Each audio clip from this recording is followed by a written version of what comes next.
রোজা 5 প্রকার। ফরজ রোজা, ওয়াজিব রোজা, সুন্নত রোজা, মাকরু রোজা, হারাম রোজা। কয়টা হলো? 5টা। 1 নম্বরে হলো ফরজ রোজা, যেটি রমজান মাসের রোজা। 1 মাস উম্মতি মুহাম্মাদীদের জন্য কি ফরজ। এখন 1 মাস রোজা ফরজ। অনেক সময় আরবি মাসটা 29-এ হয়, 30-এ হয়, 31 হয় না, 28 হয় না। এটা ইংরেজি মাসের মতো না, আরবি মাসের গণনাটা ভিন্ন। 29 অথবা 30 এর মধ্যে কিন্তু আরবি মাসটা ক্লিয়ার হয়ে যায়। অনেক সময় যদি রমজান মাসে 29 দিনে মাস হয়ে যায়, তখন লোকজনেরা বলে যে এবার একটা রোজা পুরল না। এমন কথা হয় কি হয় না? আসলে আল্লাহ পাক 29টা রোজা বা 30টা রোজা এমন কথা বলে নাই। আল্লাহ বলছেন 1 মাস রোজা তোমাদের জন্য ফরজ। কোন সুবহানাল্লাহ। এখন এই 1 মাসে 29টাও হতে পারে, 30টাও হতে পারে। কথা বোঝেন নাই? তাহলে রমজান মাসের রোজা হলো ফরজ। আর ওয়াজিব রোজা হলো 2 নম্বর। ওয়াজিব রোজা হলো মান্যতের রোজা। ওয়াজিব আপনি মান্যত করেছেন যে আমার অমুক একটা বিপদ থেকে যদি সমাধান হয়ে যায়, তাহলে আমি 2টা রোজা রাখবো, 3টা রোজা রাখবো, বৃহস্পতিবারের দিনে রোজা রাখবো, সোমবারের দিনে রোজা রাখবো। আপনি মান্যত করলেন, এই মান্যতের রোজা কি? ওয়াজিব। এরপরে কাফারার রোজা ওয়াজিব। আপনি ইচ্ছাকৃতভাবে রোজা ভেঙে ফেলছেন, কোনো কারণ ছাড়া রোজা ভেঙে ফেলছেন ইচ্ছাকৃত, তাহলে কাফারা হবে একাধারে 2 মাস রোজা রাখা। কথা বোঝেন না? এটা হলো ওয়াজিব। তাহলে ওয়াজিব রোজা গেল। এবারে আসে সুন্নত রোজা। সুন্নত রোজা কি? সুন্নত রোজা আমরা জানি যেগুলো হলো আয়ামে বীজের রোজা সুন্নত, তারপরে আরাফার রোজা সুন্নত, এরপরে হলো মুহররমের রোজা, আশুরার রোজা, এটা সুন্নত। এরকম সুন্নত কিছু রোজা আছে। আর মাকরু রোজা হলো স্বামীর বিনা অনুমতিতে স্ত্রীর রোজা রাখতে অবশ্যই স্বামীর অনুমতি নিতে হবে। অনুমতি না নিলে এটা মাকরু রোজা হয়ে যাবে। এবারে আসেন হারাম রোজা। 5 নম্বর হারাম রোজা হলো 2 ঈদের দিন রোজা রাখা হারাম। পহেলা শাওয়াল আর জিলহজ মাসের 10 তারিখ, ঈদুল ফিতর, ঈদুল আজহা। কয়দিন হলো? 2 দিন রোজা রাখা হারাম। আবার জিলহজ মাসের ঈদুল আজহার পরের 3 দিন রোজা রাখা হারাম। কয়দিন হলো? 5 দিন। তাহলে বছরে 5 দিন রোজা রাখা হারাম। এছাড়াও হারাম আছে, যেমন স্ত্রী লোকেরা মাসিক ঋতুস্রাব হলে ওই অবস্থায় কি রোজা রাখবে? নাপাক, ওই অবস্থায় রোজা রাখা নিষিদ্ধ, হারাম। পরবর্তীতে গুনে গুনে কাজা উঠাবে। এই হলো রোজা 5 প্রকার। 30টি রোজা ফরজ। এ ব্যাপারে আল্লাহ রাব্বুল আলামিন কোরআনুল কারীমের মধ্যে সূরা বাকারার 183 নম্বর আয়াতে বলেছেন, ইয়া আইয়ুহাল্লাযীনা আমানু কুতিবা আলাইকুমুস সিয়াম কামা কুতিবা আলাল্লাযীনা মিন ক্বাবলিকুম লাআল্লাকুম তাত্তাকুন। আল্লাহ পাক ডেকে বলেন, দুনিয়ার ঈমানদারেরা, তোমাদের জন্য রমজানের রোজা ফরজ করা হলো, যেমনিভাবে পূর্ববর্তীদের উপরে রোজা ফরজ করা হয়েছিল। আমাদের নবীর পূর্বে, আমাদের নবীর উম্মতের পূর্বের উম্মতেরা, নবীরাও রোজা রেখেছেন। হযরতে আদম আলাইহিস সালাম 30 থেকে 40টা রোজা রেখেছেন।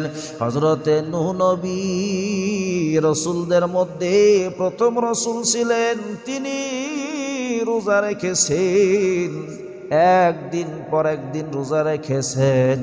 হযরতে ইদ্রিস আলাইহিস সালাম রোজা রেখেছেন।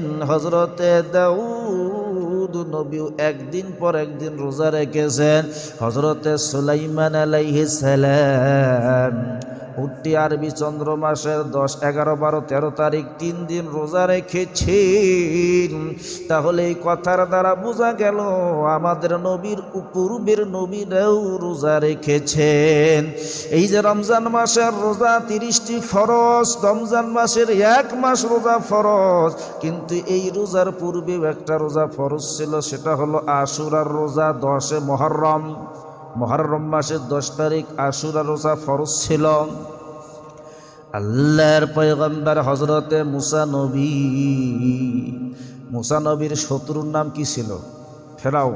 ফেরাউন মুসা নবীকে যখন আঘাত করার জন্য ধাওয়া করলো, মুসা আলাইহিস সালাম সামনে অগ্রসর হলেন।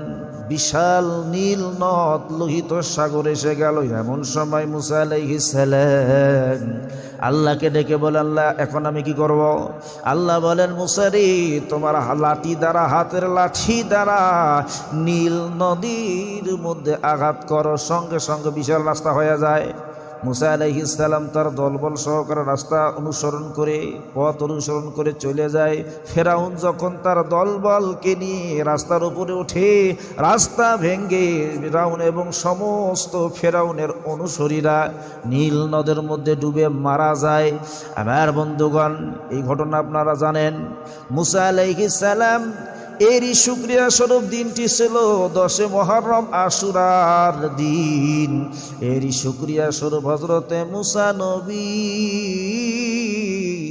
আশুরার রোজা মুহররমের 10 তারিখে রোজা রেখেছেন। এটা ছিল ফরজ। আল্লাহ নবী বলছেন, তোমরা আশুরার রোজা রাখো। তবে ইহুদিরাও এই রোজা রাখে। আল্লাহ নবী বলছেন, তোমরা ইহুদিরা একটা রোজা রাখে, তোমরা তাদের ব্যতিক্রম রাখো, 2টা রাখো, 3টা রাখো। কথা বোঝেন নাই? তাদের ব্যতিক্রম। আশুরার রোজা যখন ফরজ ছিল, আর রমজানের রোজা যখন আয়াত নাজিল হলো, ফরজ হয়ে গেল, আশুরার রোজা আর বাধ্যতামূলক থাকে না, এটা হলো সুন্নত হয়ে যায়। বোঝেন নাই কথা? তাহলে আশুরার রোজাটাও সুন্নত, ফেলায় দেওয়া যাবে না। আমরা আশুরার রোজা, মুহররমের 10 তারিখের রোজা 1টা, 2টা, 3টে রাখবো। বন্ধুগণ আমার, তাহলে রমজানের পূর্বেও রোজা ফরজ ছিল। আল্লাহ পাক এই কথাটাই বললেন যে তোমাদের ওপর রোজা ফরজ করা হলো, যেমনই ভাবে পূর্ববর্তী নবীদের উম্মতদের উপরে রোজা ফরজ ছিল। লাআল্লাকুম তাত্তাকুন, যাতে করে তোমরা তাকওয়া অর্জন করতে পারো, আল্লাহর ভয় কলবের মধ্যে নিয়ে আসতে পারো। ভাইরা আমার, সামনে রমজান মাস আসতেছে, প্রস্তুতিমূলকভাবে রমজানের রোজা আমরা রাখবো। বন্ধুগণ আমার, রোজা রাখার নিয়াত করবেন। একদিনের নিয়াত, এক রোজার নিয়াত করে সারা মাসের রোজার নিয়াত কবুল হবে না। প্রত্যেক দিনের রোজার নিয়াত প্রত্যেক দিনই করতে হবে। আজকে রোজা রাখলেন, আজকে রোজার নিয়াত করলেন, কালকে রোজা রাখবেন, কালকে রোজার নিয়াত করবেন। এক নিয়াতে গোটা মাসের রোজা বৈধ হবে না। রোজার নিয়ত হবে সেহরির মাধ্যমে। কিসের মাধ্যমে? সেহরির মাধ্যমে।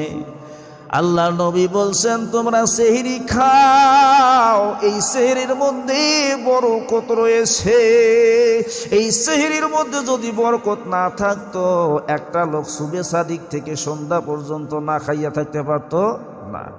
সারাদিনে 2 বেলা 3 বেলা খাবার পরেও চায়ের দোকানে 150-200 টাকা বিল হয়। কথা ঠিক না ব্যাটি? সারাদিন 2-3 বেলা ভাত খাইছি, তারপরে চায়ের দোকানে চায়ের বিল হয়ে গেছে 150-200 টাকা, হয় না? আর সেহরির মধ্যে কখন খাইছে? সুবে সাদিক ফজরের নামাজের আগে, সন্ধ্যা পর্যন্ত একবারে না খাইয়া, কোনো পিপাসাও লাগে না, কোনো খাবার দাবারের প্রয়োজন হয় না। একমাত্র শুধুমাত্র আল্লাহ সন্তুষ্টির জন্য বান্দা রোজা রেখেছে। আল্লাহ নবী বলছেন, এই খানাটা হলো বরকতি খানা। এখন মাসালা, শর্ট সময়ে কিছু মসজিদের আলোচনা আছে, মাসালা দিয়ে যাই শর্ট সময়ে। সেহরি খাওয়ার আল্লাহ নবী বলছেন যে তোমরা সেহরিটা বিলম্বে খাও।